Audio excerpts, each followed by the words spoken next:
विरोधी पक्षनेते अंबादास दानवे यांच्या पक्षांतरीच्या बरेच चर्चा झाली, मात्र आता तेही मागे पडलेली आहे।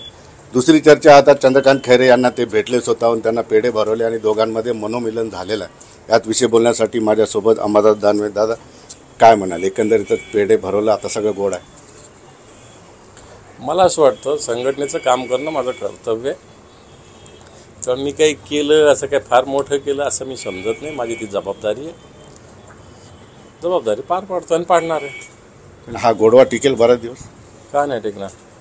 आता सगळंच मान्य झालं, गोडवा का टिकवायचा नाही? शेवटी शिवसेना आणि उद्धवजींचं नेतृत्व हे महत्त्वाचं आहे आमच्या दृष्टीनं, ती मजबूती करणं आमच्या दृष्टीनं महत्त्वाचं। त्यामुळं हे सातत्यानं यश मिळवण्यासाठी एक अग्रेसररित्या आम्ही पुढे जाऊ। खैरे साहेबांची उमेदवारी आता मान्य केली तुम्ही?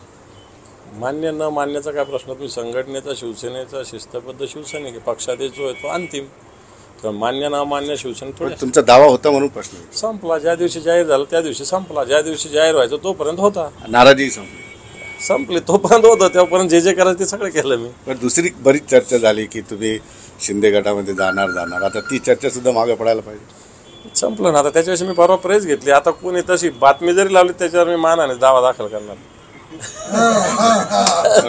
म्हणजे आता जवळपास सगळं क्लीन अँड नीट झालं। बिलकुल, कोणत्या चॅनलने जरी बातमी लावली आता तशी, तर त्याला कोर्टाची नोटीस आली समजा आता। बरं, आज महाविकास आघाडीची बैठक, माझ्या मते पहिली बैठक झालेली आहे, त्यामध्ये खैरे साहेब असतील, तुम्ही सोबत होतात, काँग्रेस राष्ट्रवादीचे लोक होतात, नेमकी काय रणनीती? नाही, मी आता ही बैठकीचं आयोजन माझ्या इथेच केलं होतं।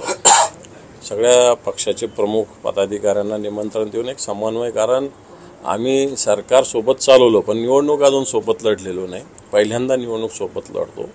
ज्याच्या त्याच्या पक्षाची जी त्याची पद्धत असते निवडणुकीची, शिवसेनेची एक स्वतंत्र पद्धत आहे, काँग्रेस राष्ट्रवादीची जी काही पद्धत असेल तीही आम्ही समजून घेतली आणि त्या पद्धतीने एक समन्वय साधून येणाऱ्या निवडणुकीत नुसतं जिल्हा म्हणून नाही तर प्रत्येक मतदारसंघ, प्रत्येक तालुका, प्रत्येक गाव या पद्धतीनं कशी रचना असावी त्याच्याविषयी आम्ही चर्चा केली, त्याच्याविषयी आम्ही मॅनेजमेंट केलं आणि मला असं वाटतं येणाऱ्या आठवड्याभरात हे सगळं बूथपर्यंतचं नियोजन आमचं तिन्ही पक्षाचं एकत्रितरित्या होऊन जाईल। पण शिंदे गटाचा उमेदवार काय जाहीर होईना?